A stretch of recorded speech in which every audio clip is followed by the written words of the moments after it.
நீதி வழங்கும் போது அண்ணன் தம்பி சொந்தம் பந்தம் பணக்கார ஏழை எதையுமே பார்க்க கூடாதுடா. நாயத்தை மட்டும் தான் சொல்லணும். அனைவருக்கும் வணக்கம். சூப்பர் ஸ்டார் ரஜினிகாந்த் அவர்கள் நடித்து இயக்குனர் லோகேஷ் கனகராஜ் அவர்கள் இயக்கத்தில் கூலி படம் நாளைக்கு திரைக்கு வர இருக்கிறது. மிக பிரம்மாண்டமான தயாரிப்பில் இந்த படம் பெரிய எதிர்பார்ப்போடு திரைக்கு வருகிறது. ஒட்டுமொத்தமான ரசிகர்களும் இந்த படத்தினுடைய முதல் நாள் முதல் காட்சியை பார்ப்பதற்காக காத்து கொண்டிருக்காங்க. ஏன்னா ரஜினிகாந்த் லோகேஷ் கனகராஜுடைய காம்போ தொடர்ச்சியாக வெற்றி படங்களை கொடுத்த லோகேஷ் கனகராஜ் ஒரு கமலஹாசனுடைய ரசிகர் என்று வெளிப்படையாக சொல்லக்கூடிய அவர் ரஜினிகாந்தை வச்சு இயக்குறாரு. ரஜினிகாந்த், அமீர்கான், அதே போல் ஸ்ருதிஹாசன், சத்யராஜ், நாகார்ஜுனா இப்படி ஒரு வித்தியாசமான காம்போவோட இந்த படம் வருது. இன்னொன்று ரஜினிகாந்த் இந்த படத்தில் வேற மாதிரியான ஆக்டிங் பண்ணியிருக்காரு. ரஜினி ஸ்டைலுங்கிறத தாண்டி ரஜினியை லோகேஷ் கனகராஜ் எப்படி வேலை வாங்கியிருக்காரு அப்படின்னு பல எதிர்பார்ப்பு. இன்னொன்று படத்தினுடைய பாடல்கள் பெரிய அளவில் வெற்றி அடைந்திருக்கிறது. அப்படிங்கும்போது ஒட்டுமொத்தமான ரசிகர்களும் இதுவரைக்கும் இல்லாத அளவுக்கான எதிர்பார்ப்போடு இந்த படத்துக்கு இருக்காங்க. இதுவரைக்குமே இந்த படம் 60 கோடி ரூபா வரைக்கும் மேலே டிக்கெட் புக்கிங் பண்ணியிருக்கு அப்படின்னு இந்தியா முழுக்க பண்ணிக்குன்னு சொல்கிறாங்க. இது கிருத்திக் ரோஷன் படத்தை விட 500 மடங்கு அதிகமான டிக்கெட் புக்கிங் இந்திய அளவில் நடந்திருக்கிறது. ஆனால் தமிழ்நாட்டில் இந்த படம் குறிப்பிட்ட திரையரங்குகளில் படத்தினுடைய முதல் நாள் முதல் காட்சி, இந்த ஃபர்ஸ்ட் டே ஃபர்ஸ்ட் ஷோக்கு ரசிகர் காட்சி போடுறாங்க. அந்த சிறப்பு காட்சியுடைய டிக்கெட்டை சென்னையில் 500 ரூபாயிலிருந்து 5000 ரூபா வரைக்கும் விற்கிறாங்க அப்படிங்கிற குற்றச்சாட்டு எழுந்திருக்கிறது. ஒரு படத்தை ஒரு தயாரிப்பாளர் தயாரிக்கிறாரு, அதை கஷ்டப்பட்டு இயக்குனர் எடுக்கிறாரு, கஷ்டப்பட்டு நடிகர்கள் நடிக்கிறாங்க, மிகப்பெரிய மியூசிக் டைரக்டர், டெக்னீஷியன்ஸ் இவங்க எல்லாருடைய உழைப்பை போடுறாங்க. அவர்களுக்கு அந்த பணம் போய் சேர்ந்தா கூட ஒரு லாஜிக் இருக்குது. இந்த இவ்வளோ ஒரு படம் ஒரு மாதம் வரப்போகுது, இதை கொண்டாடலான்னு காத்திருக்கும் போது ரசிகர்களுக்கு போடப்படுகிற அந்த சிறப்பு காட்சியை ரசிகர்கள் பார்க்க விடாமல், ரசிகர்கள் தன்னுடைய கஷ்டப்பட்டு உழைச்ச பணத்தில் அவன் முதல் நாள் முதல் காட்சியை பார்க்க விடாமல் தமிழ்நாடு அரசு ஒரு உத்தரவு போட்டிருக்கிறது. எவ்வளோ பெரிய திரையரங்கம் இருந்தாலும் 184 ரூபாய்க்கு மேலே ஒரு டிக்கெட் விற்கக்கூடாது. நீ 10 ரூபாய்க்கு டிக்கெட் வச்சுக்கோ, அது விருப்பம். 50 ரூபாய்க்கு வச்சுக்கோ, 100 ரூபாய்க்கு வச்சுக்கோ. ஆனால் 184 ரூபாய்க்கு மேலே டிக்கெட் வைக்கக்கூடாது. 190 ரூபா வச்சுருந்தாங்க, இப்போ டேக்ஸ் குறைச்சி 184 ரூபா, 184 ரூபா 50 காசுன்னு நினைக்கிறேன். அதிகபட்சம் 185 ரூபா தான். அதுக்கு மேலே டிக்கெட் விற்கப்படக்கூடாது. அப்படிங்கும்போது எதற்காக 4500 ரூபாய்க்கு டிக்கெட் விற்றுக்காங்க? குறிப்பாக ரோகிணி தேட்டரில் 4500 ரூபாய் விற்றதாக அஃபீஷியலாகவே எக்ஸலத்தில் பல்வேறு நபர்கள் பதிவு பண்ணியிருக்காங்க. இது இந்தியா டுடேல ஆர்டிக்கலாகவே நேற்றே வந்துருச்சு. 4500 ரூபாய்க்கு ஒரு ரசிகன்ற டிக்கெட்டை வாங்கி தான் நீங்கள் சம்பாதிக்கணுமா? திரையரங்குக்கு அதற்கான பணம். இந்த படம் வெற்றி படமாக வரப்போகுது. மிக பிரம்மாண்டமான படம். இதில் நீங்கள் பல கோடி ரூபாய் லாபத்தை சம்பாதிக்க போகிறீங்க. அப்படிங்கும்போது ரசிகனுடைய தலையில் கை வைக்க வேண்டிய அவசியம் என்ன இருக்குது? அப்போ 4500 ரூபாய்க்கும் போது ஒரு உண்மையாலே ரஜினி ஃபேன் ஒருத்தர் இருப்பார்ல, அவர் பார்க்க முடியாது. அவர் ஒரு ஆட்டோ டிரைவராக இருப்பார், ஒரு தானி ஓட்டுன ஒரு கூலி வேலை பார்ப்பார், இல்லை வேறு ஏதோ ஒரு வேலை பார்ப்பார். அவர் ஒரு 200 ரூபா 300 ரூபாய்க்கு படத்தை பார்க்கலாம். ஒரு ஃபேமிலியாக உட்காந்து ஒரு 5 பேர் 1000 ரூபாயில் படத்தை பார்க்கணும்னா முடியாது. ஒரு டிக்கெட் 5000 ரூபானா 5 பேர் படம் பார்க்கணும் ஃபேமிலினா, முதல் நாள் முதல் காட்சியை ரசிகர் காட்சியை பார்க்கணும் அப்படின்னா எவ்வளோ வருது? 25000 ரூபா. 25000 ரூபா கொடுத்து இந்த படத்தை திரையரங்கில் ஒரு சாதாரண ரசிகன் பார்க்க முடியுமா? முடியாது. ரொம்ப தெரிஞ்ச நபர் ஒருத்தர் டிக்கெட் கேட்டிருக்காரு. எங்கே? காசி தேட்டரில். டிக்கெட்டினுடைய விலை 184 ரூபா தான். அப்போ என்ன பண்ணணும்? 5 டிக்கெட்னா எவ்வளோ வாங்கணும்? நீங்கள் 1000 ரூபா தானே வாங்கணும். 1000 ரூபாய்க்கு கம்மி தான், 980 ரூபாய்க்குலாம் வரும். ஆனால் 980 தான் டிக்கெட்டில் போட்டிருக்கு. ஆனால் அவர் ஜிபே நம்பர் அனுப்பிச்சி விட்டு அந்த ஜிபே நம்பருக்கு 2500 ரூபா போட்டிருக்கேன்னு இருக்காரு. அப்போ ஒரு டிக்கெட் விலை வருது 500 ரூபா, 2 மடங்கு அதிகம். அப்போ தமிழ்நாடு அரசு மிக தெளிவாக டிக்கெட் விலையை உயர்த்தி விற்கக்கூடாது. ஒரு காலத்தில் இந்த பிளாக்ல டிக்கெட் விற்றுக்கிட்டு இருந்தாங்க. டிக்கெட்டை அங்கேருந்து வாங்கிட்டு விற்பாங்க.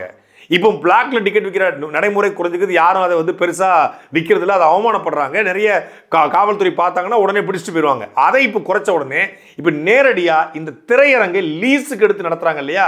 குறிப்பாக சென்னையில் படூர் ரமேஷ் அப்படிங்கிற நபர் தான் கிட்டத்தட்ட 25க்கும் மேற்பட்ட திரையரங்களை லீஸுக்கு எடுத்திருக்காரு. ஒரு திரையரங்க ஒருத்தர் கட்டி திரையரங்க உரிமையாளர் அதை எல்லாம் மெயின்டைன் பண்ணி வச்சிருக்காரு. திரையரங்க நடத்த முடியாமல் இது போன்ற நபர்களுக்கு லீஸு கொடுறாங்க. குறிப்பாக இந்த படங்கள் வரும்போதே இவங்க லீஸ்க்கு எடுக்கிறாங்க. படத்தை ஒரு தயாரிப்பாளர் தயாரிக்கிறாரு, ஒரு நிறுவனம் டிஸ்ட்ரிபியூட் பண்ணுது, அவங்க ஒரு சொற்ப லாபங்களை வச்சுக்கிறாங்க. பெரிய லாபம் தான் படம், அது பெரிய விஷயம். ஆனால் இந்த டிஸ்ட்ரிபியூட்டர் நேரடியா ரசிகனுடைய தலையில கை வச்சு இந்த குறிப்பாக அந்த படூர் ரமேஷ் வந்து 25 திரையரங்களை சென்னை, செங்கல்பட்டு இந்த பகுதிகளில் வந்து லீஸுக்கு எடுத்து அதில் இந்த கூலிப்பட டிக்கெட்டை 500லேருந்து 5000 ரூபா வரைக்கும் நமக்கு தெரிஞ்சே வச்சிருக்காரு. ரொம்ப தெரிந்த நபர்களுக்கே வந்து 500 ரூபாய் 1000 ரூபாய் கொடுக்குறாருன்னா சாதாரண ஆளுகளுக்கு எவ்வளவு கூப்பாரு? இது மறுக்க முடியாது. நம்மளோட ஆதாரத்தோடு இருக்கிறது. அவர் எவ்வளவுக்கு டிக்கெட் விலை வந்து 184 டிக்கெட்டை 500 ரூபாய்க்கும் அதுக்கு மேலேயும் வித்திருக்காருக்கிறத ஆதாரப்பூர்வமாக வந்து நம்ம பிடிச்சிருக்கிறோம். அதே போல தமிழ்நாடு முழுமைக்குரிய பல்வேறு திரையரங்குகள் கிட்டத்தட்ட 2500 திரையரங்குகளில் 2500 காட்சிகள் கூலி ரிலீஸ் ஆகுது. இந்த பல்வேறு திரையரங்குகளில் இது போல இந்த காலை 9 மணி காட்சிக்கு சிறப்பு காட்சிக்கு அனுமதி தமிழ்நாடு அரசு வழங்கியிருக்காங்க. அந்த 9 மணி காட்சிக்கு ரசிகர் ஷோவுக்கு பல இடங்களில் இது போல முறைகேடு. திருப்பூரில் இது போல நடந்துக்கிறது, கோயம்புத்தூர் இது போல நடந்துக்கிறது, தமிழ்நாடு முழுக்க பல இடங்கள் இது நடக்குது. ரசிகன் வந்து கொந்தளிச்சு போயிருக்கிறான். என்னுடைய நான் வந்து கொண்டாடக்கூடிய சூப்பர் ஸ்டாருடைய படத்தை நான் போய் பார்க்கறதுக்காகத்தான் தமிழ்நாடு அரசு சிறப்பு காட்சியை அனுமதிக்குது. பொதுவாக காலையில் 11 மணி காட்சி தான். அந்த 11 மணி காட்சிக்கு முன்னாடி இந்த 9 மணி காட்சி போடுறதே ரசிகர்களுக்காக மட்டும்தான். முன்னாடி நள்ளிரவில் ரிலீஸ் பண்ணிட்டு இருந்தாங்க, அப்புறம் அதிகாலை பண்ணிட்டு இருந்தாங்க. அதனால வந்து நிறைய இடையூறுகள் ஏற்படுது. நள்ளிரவில் வந்து சரியா பாதுகாப்பு கொடுக்க முடியல, ரசிகர்கள் வந்து அடிச்சுக்கிறாங்க. ஒரு ஒரு ஒரு ஏதோ ஒரு படம் அஜித் படத்துக்கு வந்து ஒரு ரசிகர் போயிட்டு ஒரு லாரிலிருந்து விழுந்து இறந்து போயிட்டாரு. ஸோ அதுக்கப்புறம் ரெஸ்ட்ரிக்ஷன் நிறைய கொண்டு வந்து இந்த 9 மணி காட்சி சிறப்பு காட்சியை ரத்து பண்ணி வச்சிருந்தாங்க. இப்போ தான் கொஞ்சம் கொஞ்சமாக ரிலீஸ் பண்ணி சரி 9 மணி காட்சி கொடுப்போம். ரசிகர்கள் வந்து அந்த 11 மணி காட்சி முன்றாங்க. இதனால ஃபேமிலி ஆடியன்ஸுக்கு பாதிப்பு ஏற்படுது. அவங்க முதல்ல பார்த்துட்டு போடுங்கிறதுக்காக இந்த 9 மணி காட்சிக்கு சிறப்பு காட்சிக்கு அதுவும் ஒரு தனி ஜியோ பாஸ் பண்ணுவாங்க. ஒவ்வொரு படம் வரும்போதும் அந்த படத்தினுடைய தன்மையை பொறுத்து அந்த படம் வந்து பெரிய க்ரௌடை உருவாக்கும் அப்படின்னா அந்த 9 மணி காட்சிக்கு அனுமதியை படம் வெளியிடுவதற்கு 2 நாளைக்கு முன்னாடி தான் இந்த காட்சிக்கான அனுமதியே கொடுக்கப்படுது. அதை ரொம்ப லாபகமாக சாதகமாக பயன்படுத்துகிறாங்க. ஏன்னா படத்தினுடைய இந்த டிக்கெட் ஓப்பனிங் வந்து இப்போ ஆன்லைன் ஆப்பில் கிடைக்குது. அதில் இவங்க என்ன பண்ணுறாங்கன்னா 4 நாள் 5 நாளைக்கு முன்னாடி படத்தினுடைய டிக்கெட்டை ஓப்பன் பண்ணிடுறாங்க. அங்கே வந்து சாதாரணமாக நீங்கள் வந்து சீட்டிங் பண்ண முடியாது. அங்கே 184 ரூபா 184 ரூபாய்க்கு தான் டிக்கெட் புக் பண்ண முடியும். அது ஆன்லைன். ஆனால் இவங்க என்ன பண்ணுறாங்கன்னா இந்த சிறப்பு காட்சிக்கான அரசாணை வந்த உடனே அது திடீர்னு வந்து ஆன்லைனில் ஏறதுக்கு லேட் ஆகும். இன்னொன்று சில திரையரங்குகளில் இந்த மாதிரியான லீஸுக்கு எடுத்த டிஸ்ட்ரிபியூட்டர்ஸ் நேரடியாக ஃபோன் பண்ணி தியேட்டருக்கு ஃபோன் பண்ணாலே இவங்களுக்கு தான் ஃபோன் போகும். உடனே அவங்க என்ன பண்ணுறது, 5 டிக்கெட்னா வந்து 5000 ரூபா ஆகும், 10000 ரூபா ஆகும் அப்படின்னு தனிப்பட்ட முறையில் ஜிபே நம்பரை வாங்கி அவங்க அனுப்பிச்சது. டிக்கெட்டு காட்டும் போது வந்து பார்த்தீங்கன்னா அங்கே 1000 டிக்கெட் தான் இருக்கும், 200 டிக்கெட் தான் இருக்கும். ஆனால் இங்கே பார்த்தா ஒரு டிக்கெட்டுக்கு 500லேருந்து 5000 ரூபா வரைக்கும் வசூல் பண்ணியிருக்காங்க. இந்த வசூல் வெட்டை சென்னைக்குள்ள அதிகமாக நிகழ்ந்து கொண்டிருக்கிறது. கூலிப்படத்தினுடைய முதல் நாள் முதல் காட்சியோட ticket Rohini theatre, Chennai Rohini theatre 4000 ரூபாய் விற்கப்படுவதாக இந்தியா டுடேல ஆர்டிகலாக வெளிவந்திருக்குது. இப்படி ரசிகனுடைய தலையில கை வச்சா நீங்க சம்பாதிக்கணுமா? ஒரு டிக்கெட் 184 ரூபால 144 ரூபா திரையரங்குக்கும் டிஸ்ட்ரிபியூட் இருக்குங்க. 14 ரூபா ஸ்டேட் ஜிஎஸ்டி, 14 ரூபா சென்ட்ரல் ஜிஎஸ்டி, 28 ரூபா. அப்புறம் 6 ரூபா வந்து தியேட்டர் மெயின்டெனன்ஸ் சார்ஜ்னு பண்ணுவாங்க. அப்புறம் வந்து இந்த என்டர்டைன்மெண்ட் டாக்ஸ் அது ஒரு 5.7%, ஒரு 6%. இதை கழிச்சா 144 ரூபா திரையரங்குக்கும் டிஸ்ட்ரிபியூட்டருக்கும் கிடைக்குது. அவங்க அதுக்கு பணம் கொடுத்தா வாங்குறாங்க. ஆனால் அந்த கொடுத்த பணத்தை விட பல மடங்கு லாபத்தை திரையரங்கம் சம்பாதிக்கப்படுது. இன்னொரு பக்கம் பாப்கார்னில் பல ஆயிரக்கணக்கான முறைகேடு, அதில் பல லட்சங்களை லாபங்களை சம்பாதிக்க முடியும். அது தனி சப்ஜெக்ட். ஆனால் இந்த டிக்கெட்டை பொறுத்தளவில் அரசு கொடுத்துருக்கிற அந்த நியமனத்தை ஏன் இந்த திரையரங்கள் பின்பற்றலைங்கிற கேள்வி இப்போது எழுந்திருக்கிறது. இது இந்த படத்தினுடைய போய் படத்தை பார்க்கக்கூடிய ஆடியன்ஸை தான் குறைக்கும். ஏன்னா முதல்ல நம்ம 1000 ரூபா கொடுத்து பார்க்க முடியாதவன், 2000 ரூபா கொடுத்து பார்க்க முடியாதவன், 3000 ரூபா கொடுத்து பார்க்க முடியாதவன் என்ன பண்ணுவான்? படத்தை பார்த்தே ஆகணும் ஆர்வம் இருக்குது. இதுதான் திருட்டு விசிடிக்கு வழிவகுக்குது. இதுதான் ஆன்லைனில் படத்தை பார்க்கறதுக்கு வழிவகுக்குது. ஏன்னா அவனால் காலையில் 10 மணிக்கு ரஜினிகாந்த் படத்தை பார்க்கணும். ஆனால் பார்க்கறதுக்கான பணம் இல்லை. அப்போ என்ன பண்ணுறான்? அவனுக்கு டெலகிராமில் வந்திருக்கா, ட்விட்டரில் ஏதாவது ரிலீஸ் பண்ணியிருக்காங்களா, ஏதாவது ஃபேஸ்புக்கில் போட்டிருக்காங்களா, வேறு ஏதாவது இந்த மாதிரியான பைரசி சொல்கிறாங்க இல்லையா, திருட்டு விசிடி மாதிரி படம் ரிலீஸ் ஆகிருக்கா, இல்லை இந்த மாதிரி ஆன்லைனில் ரிலீஸ் ஆகிருக்கா அப்படின்னு நம்ம தேடி பார்க்குறான். அப்போ இந்த திருட்டுத்தனம் வருவதற்கான காரணமே இந்த திரையரங்குகள் செய்யக்கூடிய முதல் நாள் முதல் காட்சி நடக்கூடிய முறையீடு. இதுவே பல கோடி ரூபாயை அள்ளக்கூடிய மிகப்பெரிய வருமானம். இதை நெறிப்படுத்த வேண்டும், இதை முறைப்படுத்த வேண்டும். தமிழ்நாடு அரசு ரெஸ்ட்ரிக்ஷனை கொண்டு வருது. இணையதளத்தில் படத்தை வெளியிடக்கூடாது. இணையதளத்தில் வெளியிடக்கூடாதுன்னு சொன்னாலும் அதுக்கு 3 ஆண்டுகள் தண்டனை இருக்கு, பல லட்சங்கள் ஃபைன் அபராதம் இருக்குன்னு தெரிந்தும் கூட படத்தை எடுத்து சோசியல் மீடியாவில் நேரடியாக ஒருத்தன் போடுறான். அது பெருமைக்காக போறான்னு பார்த்தா இந்த படத்தினுடைய வெற்றியை குலைக்கணும், இந்த படத்தை வந்து மற்ற ரசிகர்கள் வந்து பார்க்கணும தடுக்கணும். ஃபேஸ்புக்கில் பார்த்துட்டான், அப்படி தேட்டருக்கு எப்படி போவான்? இன்ஸ்டாகிராமில் சில கட் பண்ணி முக்கியமான ஒரு 10 காட்சியை போட்டு விட்டுறது. அப்புறம் பார்த்தா ட்விட்டரில் போன ஒரு 10 காட்சியை போட்டு விட்டுது. இதை திட்டமிட்டு ஒரு குறிப்பிட்ட ரசிகர்கள், ரஜினிகாந்தை பிடிக்கிறதுக்காக ஒரு குறிப்பிட்ட ரசிகர்கள் போடுறாங்க. ரஜினிகாந்த் அவருடைய அரசியல் நிலைப்பாட்டின் மீது நாம் பல கேள்விகளை வச்சிருக்கிறோம். ஆனால் தனிப்பட்ட முறையில் ரஜினிகாந்த் என்கிற நடிகரை இன்னைக்கு தமிழ்நாடு முழுக்க கொண்டாடக்கூடிய ஒரு நடிகர். ஏன்னா உண்மையிலே சொல்ல போனால் தமிழ் சினிமாவில் 50 ஆண்டு காலமாக ஒருத்தர் வந்து அசைக்க முடியாத மாபெரும் ஒரு அந்த இடத்துல இருக்கார் அப்படின்னா அது உண்மையிலே அசாத்தியமானது. இன்னைக்கு வந்து அவருடைய 50வது ஆண்டு, திரையுலகுக்கு வந்து 50வது ஆண்டு முடிகிறது. அபூர்வராகங்கள் ஆரம்பித்து கூலி வரைக்கும் அவர் வந்து வந்த அந்த அந்த கிராஃப் இருக்குல்ல, அது வந்து திரையுலகில் இருக்கக்கூடிய கலைஞர்களுக்கு மட்டுமான பாடம் கிடையாது. எல்லா துறைகளிலும், அரசியல் துறையில், பொறியியல் துறையில், மருத்துவத்துறையில், எல்லா துறையிலும் இருக்கக்கூடிய ஒவ்வொரு மனிதருக்குமான மிகச்சிறந்த பாடம் ரஜினிகாந்த் அவருடைய அரசியல் கிராஃப். கூலி படத்தினுடைய ஆடியோ லாஞ்சில் ரஜினிகாந்த் அவர்கள் பேசியிருந்தாலும் உண்மையிலேயே அந்த 45 நிமிட பேச்சு என்பது கடைசி 20 நிமிடம் ஒவ்வொருத்தரும் பார்க்க வேண்டியது. ஒரு சாதாரண மனிதன் எல்லாருமே, ஆண் பெண்ணு, குடும்ப பெண்ணு, வீட்டில் கூடிய பெண்ணு, எல்லாரும் பார்க்க வேண்டிய ஒரு ஆகச்சிறந்த பேச்சு. எங்கேருந்து ஒருத்தர் வந்திருக்காங்க, ஸ்கிராப்லேருந்து வந்துன்னு ஒரு டயலாக் வந்து விக்ரம் படத்தில் இருக்கும். உண்மையிலே ஸ்கிராப்லேருந்து ஒருத்தர் எழுந்து வந்திருக்காரு. அவர் சொன்னபோது உண்மையிலே எனக்கு மெய் செலுத்துது. பெங்களூரில் வந்து 10ஆம் வகுப்பு படித்த பிறகு அவரால் வந்து கல்லூரிக்கு சேர்த்துருக்காங்க. கல்லூரி படிக்க முடியல, சரியாக படிப்போடலை. கல்லூரிக்கு கட்ட 150 ரூபா பணத்தை கொண்டு சென்னைக்கு வராரு. சென்னையில் வந்து அந்த 150 ரூபா பணத்தை வச்சுட்டு ஒன்றும் செய்ய முடியாமல் லைட்மேனா, சினிமாவில் ஹீரோ இல்லை, சினிமாவில் லைட்மேனா ஆயிரணுங்கிற கனவோட ஓடி வந்திருக்காரு. அங்கேயும் அது கிடைக்கலனோடனே இந்த 150 ரூபா காலியானோடனே திருப்பி பெங்களூருக்கு போகிறாரு. போனால் அவங்க அப்பா வந்து நீ வந்து கூலி வேலைக்கு போ, மூட்டை தூக்க போன்னு அனுப்பிச்சிடாரு. கூலி வேலைக்கு உங்கள் அக்கா கணவர் ஒரு இன்சார்ஜாக இருந்தால் ஒரு நிறுவனத்தில் போய் பணி செஞ்சுருக்காரு. கூலி மூட்டை தூக்குற கூலி வேலையா. அங்கே போனால் அங்கே ஒரு நாளைக்கு ஒரு மூட்டையை தூக்க 10 காசாம். அந்த மாதிரி இடத்துல அந்த கொக்கியை போட்டு மூட்டையை தூக்கி விடுற வேலை பார்த்துருக்காப்புல. அப்போ அந்த மூட்டையை தூக்கி விடும்போது ஒரு நாள் அந்த 2 பேர் வேலைக்கு வரல, சக ஊழியர்கள் வரலன்னொன்னே இவரையே மூட்டை தூக்குறதுக்கு அந்த உரிமையாளர் சொல்லியிருக்காரு. ஒரு 3 மூட்டையை தூக்கிட்டு ஒரு வண்டியில் வச்சு இவரே அந்த ரிக்ஷா வண்டி மாதிரி இருக்கிற தள்ளு வண்டி, கை வண்டி, அதில் இழுத்துக்கிட்டு ஒரு 500 மீட்டர் தான் போயிடலான்னு பார்த்தா டிராஃபிக் ஜாம் ஆயிடுச்சு. ஒரு 1 கிலோமீட்டர் போகிற மாதிரி ஆயிடுச்சு. அதுக்குள்ளே நான் ஒல்லியாக இருப்பேன், என்னால் திணறிட்டேன். போயிட்டு விட்டுட்டு வரதுக்குள்ளே எனக்கு மூச்சு வாங்கிருச்சு. திருப்பி பார்த்தா இன்னொரு 2 மூட்டை எடுத்துகிட்டு போகணுன்னு சொல்கிறாங்க. அப்போது ஒரு 2 மூட்டையை தூக்கி வைக்கும்போது முனிசாமின்னு என் கூட காலேஜில் படித்த பையன், காலேஜில் நான் அவனை பாடாப்படுத்தினேன். அவன் வந்து நின்று நீ என்னென்ன வேலை காலேஜில் பண்ண, இப்போ பார்த்தியா என்ன பண்ணுன்னு சொல்லி ஒரு 50 காசை வந்து டிப்ஸாக தூக்கி 2 ரூபாயோ அவ்வளோ டிப்ஸாக தூக்கி போட்டு போனான். அன்றைக்கி தான் என் வாழ்க்கையில் நான் முறையாக அழுதுன்றாரு.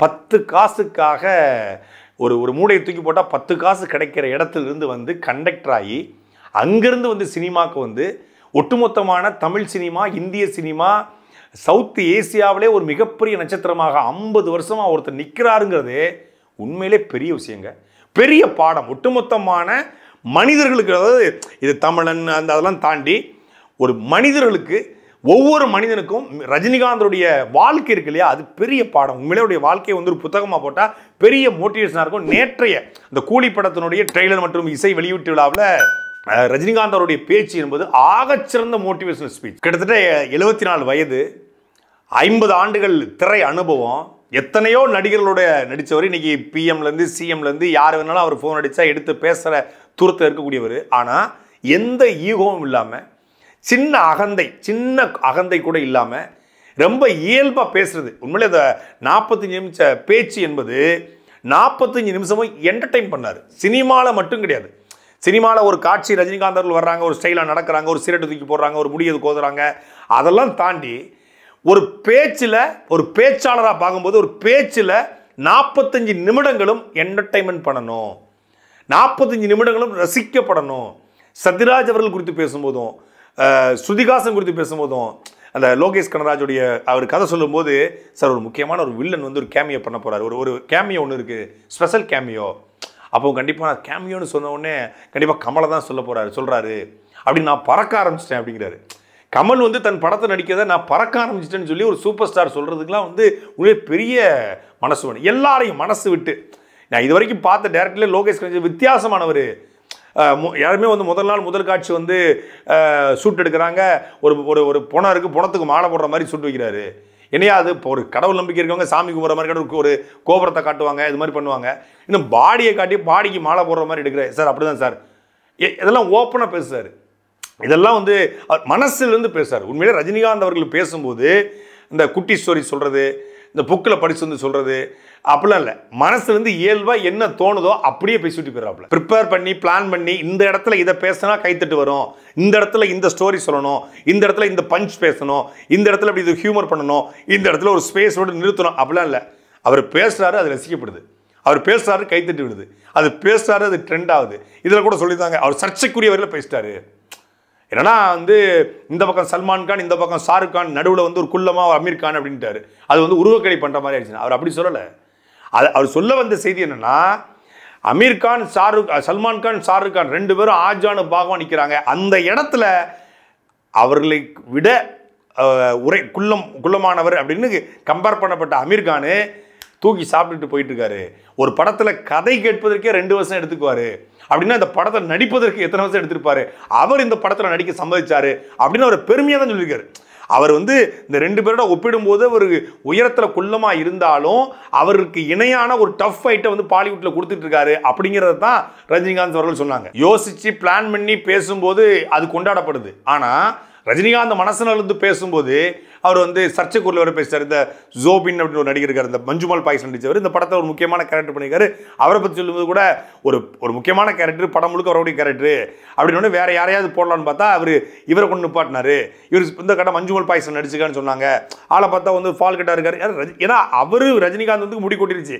அவருக்கு இவரும் முடியெல்லாம் கொட்டிருக்காரு. இவர் இப்படி ஒரு மாதிரி இதா இருக்காரு. இவர் எப்படி நடிப்பாரு அப்படின்னு நான் யோசிச்சேன். அவர் யோசிச்சதை அப்படி சொல்றாரு. நடிச்சு அவரா மஞ்சுமல் பாய்ஸ் நடிச்சவரா சூப்பர் அப்படின்னு நான் நினைச்சேன் அப்படின்னு சொல்லாம இவர் என்ன பண்ணிட போறாருன்னு நினைச்சேன். கடைசியில் பார்த்தா அவர் பின்னிட்டாரு. நம்ம வந்து don't judge the book by its கவர்ங்கிற மாதிரி நான் போகும்போது பார்க்கும்போது இவரா இது பண்ண போறாருன்னு நினைச்சேன். ஆனால் அவர் நல்லா பண்ணிட்டாரு அப்படின்னு பெருமைப்படுத்துவதற்காக தான் முதலில் நினைத்ததை சொல்லி அதுக்கப்புறம் என்னையவே அவர் வியக்க வச்சாரு. 2 காட்சி காட்டினாங்க, 2 காட்சியும் மிரட்டிட்டாரு அப்படின்னு எல்லாரையும் அவர் வந்து தன்னுடைய மனசுலேருந்து புகழ்ந்திருக்காரு. அப்படி மனசுலேருந்து புகழ்ந்து இந்த வயசுலையும் ஆக்டிவாக ஸ்டண்ட் பண்ணி, இந்த வயசுலையும் ஆக்டிவாக வந்து ஒரு நடனமாடி, இந்த வயசுலையும் ஆக்டிவாக வந்து தன்னுடைய ஸ்டைல் மூலியமாக ரசிகர்களை கவர்ந்திருக்கிற அவருடைய படம் கொண்டாடப்பட வேண்டும். அதுதான் நம்முடைய நோக்கம். அவருடைய படம் கொண்டாடப்பட வேண்டும். அவருடைய படத்தை கொண்டாட ஒரு பெருங்கூட்டம் காத்திருக்கிறது. ஆனால் அந்த ரசிகர்களை ஏமாற்றாம சரியான விலையில டிக்கெட்டை விற்று அந்த ரசிகர்களுக்காக ஒதுக்கப்பட்டுகிற முதல் நாள் முதல் காட்சி ரசிகர் காட்சியை ரசிகர்கள் கொண்டாடுவதற்கு ஒட்டுமொத்தமான இந்த அமைப்புகளும் இந்த தமிழ்நாடு அரசும் உறுதி செய்யணும். இந்த ரசிகர் காட்சியை பயன்படுத்தி கொள்ளடிக்கிற இந்த கும்பலை கட் பண்ணணும்.